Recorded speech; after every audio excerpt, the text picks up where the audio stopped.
The blessings of Sahaba and Ahlul Bayt. The blessings of Sahaba and Ahlul Bayt. The blessings of Sahaba and Ahlul Bayt. The blessings of Sahaba and Ahlul Bayt. الحمدللہ رب العالمین والصلاة والسلام علی سید المرسلین اما بعد فاعوذ باللہ من الشیطان الرجیم بسم اللہ الرحمن الرحیم الصلاة والسلام علیک یا رسول اللہ وعلی آلک واصحابک یا حبیب اللہ الصلاة والسلام علیک یا نبی اللہ وعلی آلک واصحابک یا نور اللہ۔ میرے میٹھے اور پیارے اسلامی بھائیوں اور مدنی چینل کے ناظرین، مدنی چینل کے سلسلے امت کی کشتی اور ستارے میں آپ سب کو مرحبا کہتے ہیں۔ الحمدللہ عز و جل اس سلسلے میں آج ہمارا نواں سلسلہ ہے۔ کنٹینیوسلی ہم آج نواں سلسلہ کر رہے ہیں، اور آج جن نفوس قدسیہ کو میرے آقا علیہ الصلوۃ والسلام نے امت کی کشتی فرمایا، جی ہاں، اہل بیت اطہار، ان کے فضائل، ان کے مناقب، اہل بیت کہتے کس کو ہیں، اور پھر ان سے ہمیں عقیدت و محبت کیسی ہونی چاہیے، اور ان کے فضائل کیا ہیں، پھر ساتھ ساتھ ان کی سیرت کے کچھ پیارے پیارے مدنی پھول، تاکہ ہم بھی اپنی زندگی ان کی سیرت کے مدنی پھولوں کے مطابق گزارنے کی کوشش کریں۔ تلاوت قرآن پاک، پھر نعت شریف، اور پھر آج کا پیارا موضوع صلو علی الحبیب صلی اللہ تعالی علی محمد صلی اللہ علیہ وسلم۔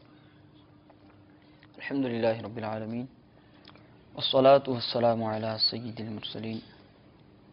فرمان مصطفیٰ صلی اللہ تعالی علیہ وسلم، نیت المؤمن خیر من عملی، یعنی مسلمان کی نیت اس کے عمل سے بہتر ہے۔ اچھی نیت نہ ہو تو عمل کا ثواب نہیں ملتا، اس لیے میں نیت کرتا ہوں رضا الہی عز و جل، ثواب آخرت کے لیے تلاوت قرآن پاک کرنے کی سعادت حاصل کروں گا۔ آپ بھی مدنی چینل کے ناظرین بھی رضا الہی عز و جل، ثواب آخرت کے لیے توجہ ادب کے ساتھ تلاوت قرآن پاک سننے کی سعادت حاصل کریں۔ اعوذ باللہ من الشیطان الرجیم،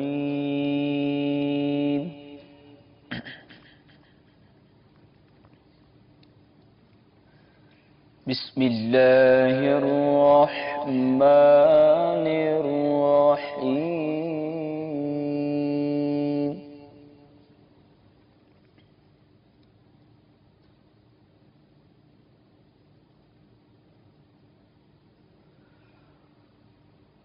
والضحى والليل إذا سجى ما ودعك ربك وما قلى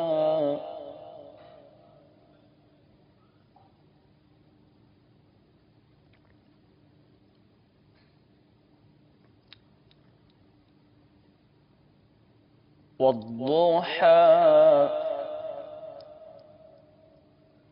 والليل إذا سجى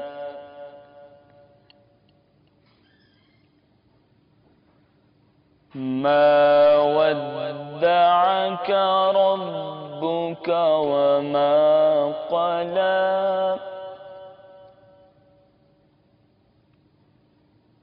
وَلَلْآخِرَةُ خَيْرٌ لَكَ مِنَ الْأُولَى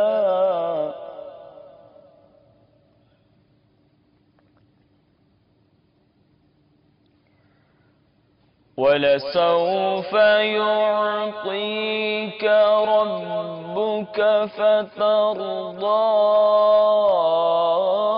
أَلَمْ يَجِدْكَ يَتِيمًا فَآوَىٰ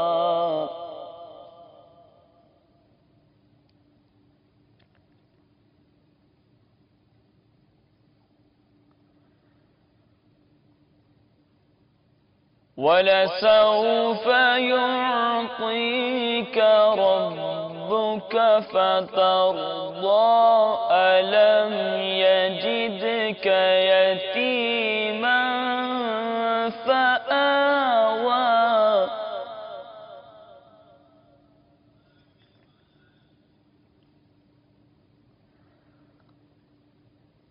ووجدك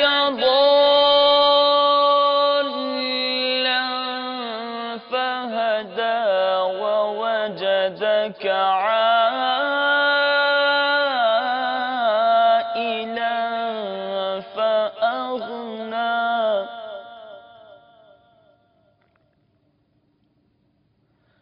فأما اليتيم فلا تقهر وأما السائل فلا تنهر وأما بنعمة ربك فحدث صدق اللہ العظیم۔ سبحان اللہ، سبحان اللہ۔ میرے میٹھے میٹھے اور پیارے پیارے اسلامی بھائیوں، امت کی کشتی اور ستارے آج ہمارا سلسلہ ہے، اور آج انشاءاللہ اہل بیت اطہار ان کا تذکرہ خیر ہوگا۔ اللہ تعالیٰ ان کے تذکرہ خیر کی برکت سے ہم سب پر انوار و تجلیات کی بارش برسائے۔ وقت ہوا ہے نعت رسول مقبول کا، آئیے نعت شریف سنتے ہیں۔ صلو علی الحبیب صلی اللہ تعالی علی محمد صلی اللہ علیہ وسلم۔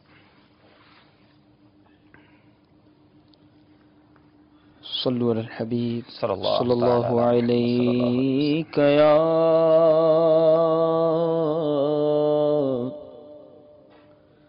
یا رسول اللہ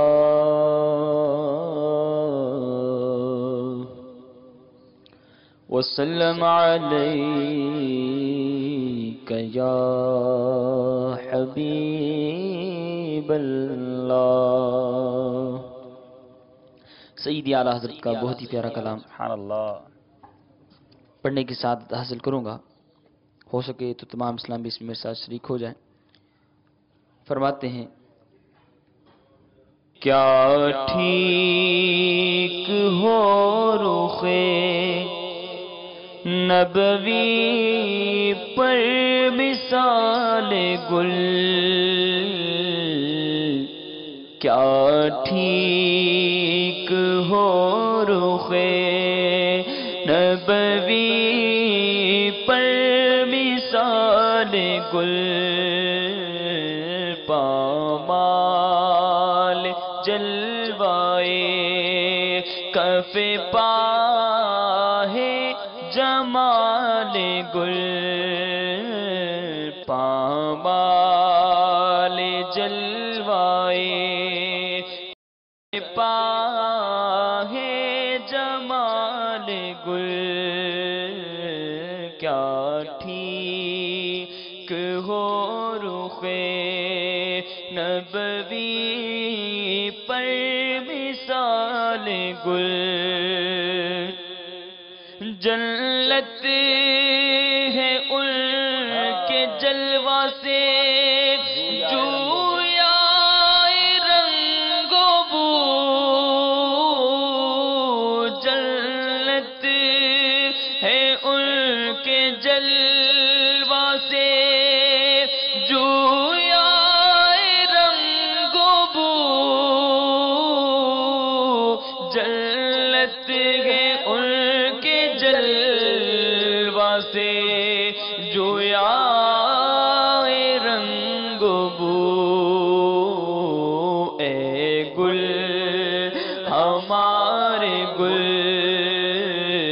اے گل ہمارے گل سے گل کو سوال گل۔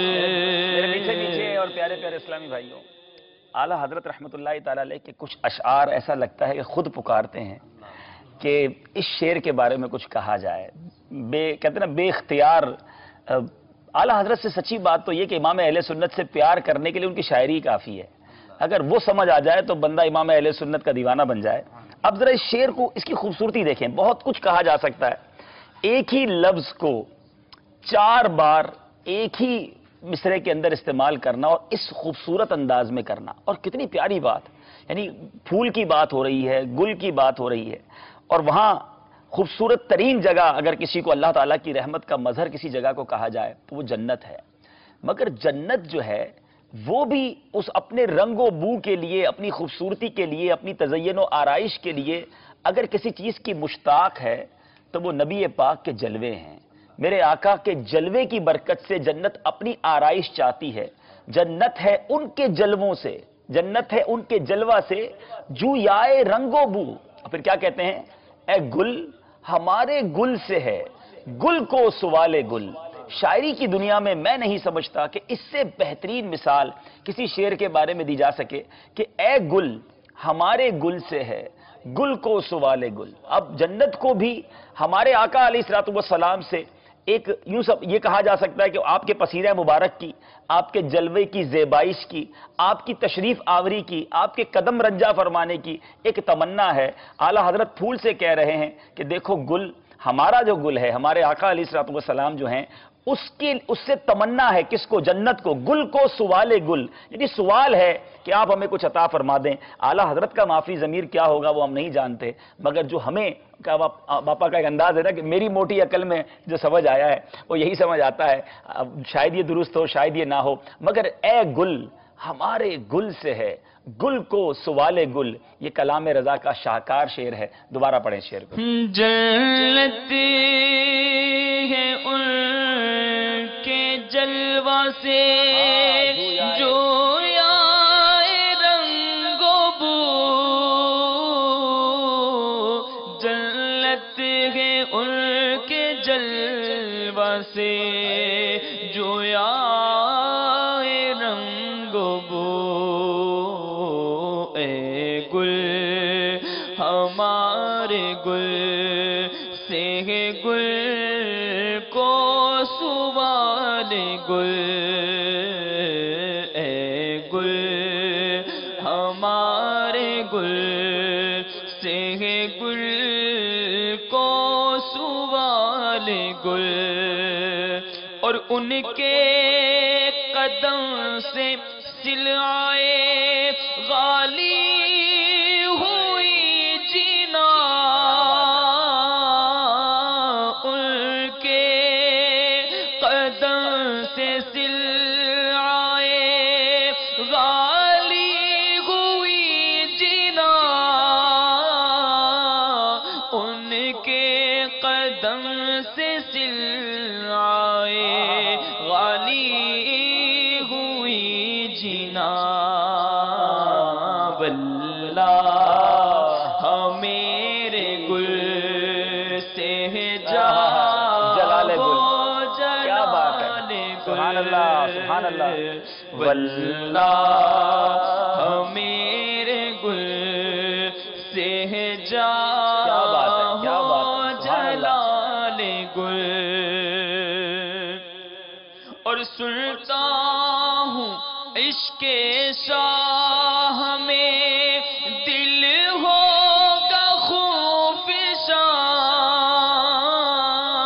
سنتا ہوں عشق شاہ میں دل ہوگا خوفشاں، یا رب یہ مجزہ سچ ہو مبارک ہو فال گل، کیا ٹھیک ہو رخ نبوی پر مثال گل، یا رب یا رب یا رب، ہرا بھرا رہے داغ جگر کا باغ، یا رب ہرا بھرا رہے داغ جگر کا باغ، یا رب ہرا بھرا رہے داغ جگر کا باغ، ہر ماہ ماہ بہار ہو، ہر ماہ ماہ بہار ہو، اور ہر سال سال گل، اور میں یاد شاہ میں روں، انا دل کرے ہجوم، میں یاد شاہ میں روں تو انا دل کرے ہجوم، میں یاد شاہ میں روں انا دل کرے ہجوم، ہر اشک لالا فام ہو، ہر اشک لالا فام پہ ہو احتمال گل، اور نعت حضور میں مترنم ہے الدلی،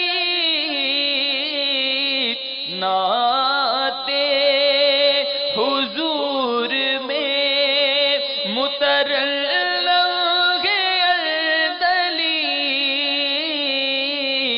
نعت حضور میں مترنم ہے الدلی، شاخوں کے جھومنے سے، شاخوں کے جھومنے سے عیاں وجد و حال گل،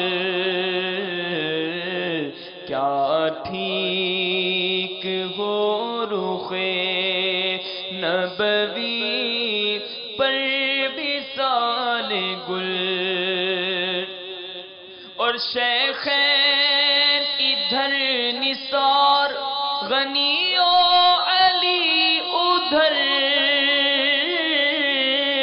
شیخین ادھر نثار غنی و علی ادھر، غنچہ ہے بلبلوں کا، غنچہ ہے بلبلوں کا، یمین و شمال گل، غنچہ ہے بلبلوں کا، یمین و شمال گل، کیا بات ہے، سبحان اللہ۔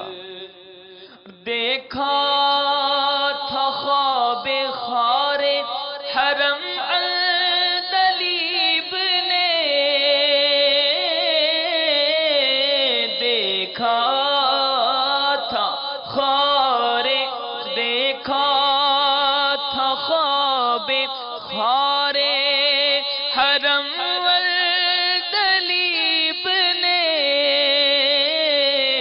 دیکھا تھا خواب خار حرم عندلیب نے،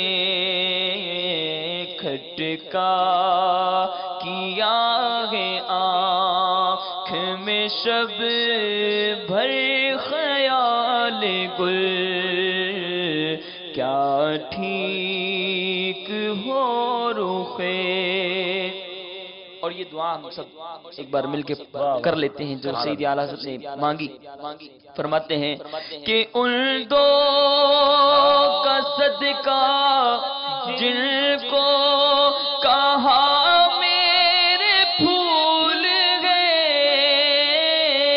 ان دو کا صدقہ جن کو کہا میرے پھول گئے، ان دو کا صدقہ جن کو کہا میرے پھول گئے، ان دو کا صدقہ جن کو کہا میرے پھول گئے، کیجے رضا کو حشر میں خندہ مثال گل، کیجے ہم سب کو حشر میں خندہ مثال گل کیا ٹھیک ہو رخ نبوی پر مثال گل. سبحان اللہ سبحان اللہ. ان دو کا صدقہ جن کو کہا میرے پھول ہیں، کیجئے رضا کو حشر میں خندہ مثال گل. مبارک راتیں، مبارک یادیں، اور کیا خوبصورت التجا. کاش یہ دعا امام اہل سنت کے صدقے ہمارے حق میں بھی قبول ہو جائے. اعلیٰ حضرت نے کیا پیارا وسیلہ بارگاہ رسالت میں پیش کیا کہ آقا ان حسنین کریمین جن کو آپ اپنا پھول کہا کرتے، آپ کی بارگاہ میں ان کا صدقہ ہے. کوئی ایسا کرم ہو جائے کہ قیامت کے دن، حشر والے دن، جب لوگ پریشانی میں ہوں گے، رضا کو ہنستا مسکراتا پھول کی طرح رکھنا. ہو سکتا ہے یا یہ بھی مراد ہو کہ پھول بھی ہلکا پھلکا ہوتا ہے، کوئی بوجھ بھی نہ ہو، کوئی تکلیف بھی نہ ہو. پھول کی طرح کہتے ہیں کتنا ہلکا ہے یہ پھول کی طرح. ہم پر گناہوں کا بوجھ ہے، خطائیں ہی خطائیں ہیں. محشر کی سختیاں اور حساب کتاب کے بارے میں جب سوچتے ہیں تو سمجھ آتی ہے کہ جواب دینے کو کچھ نہیں. نہ منہ ہے تمہارے دکھانے کے قابل، نہ کوئی عمل ہے سنانے کے قابل. ایک طرف تو یہ خیالات آتے ہیں، مگر دوسری طرف جب یہ امید سی بنتی ہے کہ دل میں صحابہ سے محبت بھی ہے، اہل بیت کی غلامی بھی ہے، ان کی محبت دل میں پال رکھی ہے. انشاءاللہ یہ بزرگ ہستیاں جن سے ہم بڑی محبت کرتے ہیں، عقیدت کرتے ہیں، ان کے صدقے ہم پر بھی ضرور کرم ہوگا. اللہ تعالیٰ یہ التجائیں ہم سب کے حق میں قبول فرمائے. اور آج تو جمی اہل بیت اطہار کا تذکرہ ہونا ہے، اور وہ ہستیاں جن کو نبی پاک علیہ الصلوۃ سے خاص نسبت آل رسول کہلاتے ہیں، ان کی کیا شان ہوگی. نبی پاک سے تو کسی کو یوں سمجھے نا کہ تھوڑی سی نسبت مل جائے، وہ اس کے لیے کس قدر فضیلت کا باعث بن جاتی ہے. یاد رہے نبی پاک علیہ السلام کی ایک حدیث پاک سنیے اور سمجھیے کہ پیارے آقا سے نسبت یہ کتنی بڑی برکت ہے. میرے آقا فرماتے ہیں من اخاف اہل المدینہ ظلما اخافہ اللہ وعلیہ لعنت اللہ والملائکۃ والناس اجمعین. جس نے اہل مدینہ کو ظلمن ڈرایا، اللہ تعالیٰ اس پر خوف ڈالے گا اور اس پر اللہ کی اور ملائکہ کی اور سب لوگوں کی لعنت.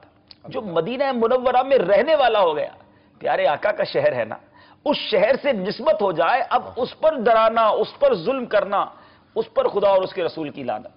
اب جو اہل عرب ہو جائے، نبی پاک عربی آقا ہے نا، ان سے نسبت ہو جائے، عربی ہو جائے، اس کے فضائل بیان ہوتے ہیں. حدیث پاک میں آتا ہے، میرے آقا علیہ السلام فرماتے ہیں من غش العرب لم يدخلوا فی شفاعتی ولم تنلہ مودتی. میرے آقا نے فرمایا جس نے عربوں سے بغض رکھا میری شفاعت میں داخل نہ ہوگا اور اس کو میری مودت میسر نہ آئے گی. مودت سے یہاں مراد کیا ہوگا؟ محبت. اب غور کریں، اہل مدینہ ہوں تو پیارے آقا علیہ السلام اسے اپنا کیسی نسبت والی بات عطا فرمائے کہ ان پر ظلم کرنا اللہ اور اس کے رسول کی ناراضگی. اہل عرب سے بغض رکھے وہ میری شفاعت میں داخل نہیں ہوگا. تو یہ تو وہ لوگ ہیں نا کہ جن کو شہر اور وطن کی نسبت ملی، جس کو خاندان سے نسبت ملی، جس کو میرے آقا نے اپنی آل فرما دیا، اس کا مرتبہ کیا ہوگا، اس کی شان کیا ہوگی. سبحان اللہ. میرے میٹھے اور پیارے اسلامی بھائیوں، اللہ اور اس کے رسول کی بارگاہ میں اہل بیت اطہار کے کیا فضائل ہیں. سبحان اللہ. قرآن مجید فرقان حمید میں پارہ نمبر 22 سورہ احزاب میں کیا ارشاد ہوتا ہے، آئیے وہ آیت کریمہ سنتے ہیں. بسم اللہ الرحمن الرحیم. انما یرید اللہ لیذھب عنکم الرجس اہل البیت ویطہرکم تطہیرا. ترجمہ کنز ایمان، اللہ تعالیٰ چاہتا ہے کہ تم سے رجس ناپاکی دور کرے اہل بیت رسول اور تمہیں پاک کرے، خوب پاک. اب ذرا غور کریں، اللہ تبارک و تعالیٰ قرآن مجید میں اہل بیت کے فضائل جو وہ قرآن پاک میں بیان ہو رہے ہیں. اب یہاں اس کی تفسیر میں اکثر مفسرین کی رائے یہ ہے کہ یہ آیت مولا علی کرم اللہ تعالیٰ وجہ الکریم، بی بی فاطمہ خاتون جنت رضی اللہ تعالیٰ عنہا، حضرت امام حسن اور امام حسین کے حق میں نازل ہوئی. اور یہاں ایک مفسرین کی جس کو گروہ کہیں، مفسرین میں ایک بہت بڑے یوں سمجھیے کہ حضرات کی رائے یہ بھی ہے کہ یہاں اس سے مراد نبی پاک علیہ السلام کی ازواج مطہرات ہے. تو میرے میٹھے اسلامی بھائیوں، اب یہ بہت تفصیل ہے کہ اہل بیت اطہار میں کون کون شامل ہے. انشاءاللہ آج اس پر بھی ہم احادیث کے ذریعے سمجھنے کی کوشش کریں گے. اور احادیث پر جب نظر پڑتی ہے تو امام احمد نے حضرت ابو سعید خدری رضی اللہ تعالیٰ عنہ سے روایت کی ہے کہ یہ آیت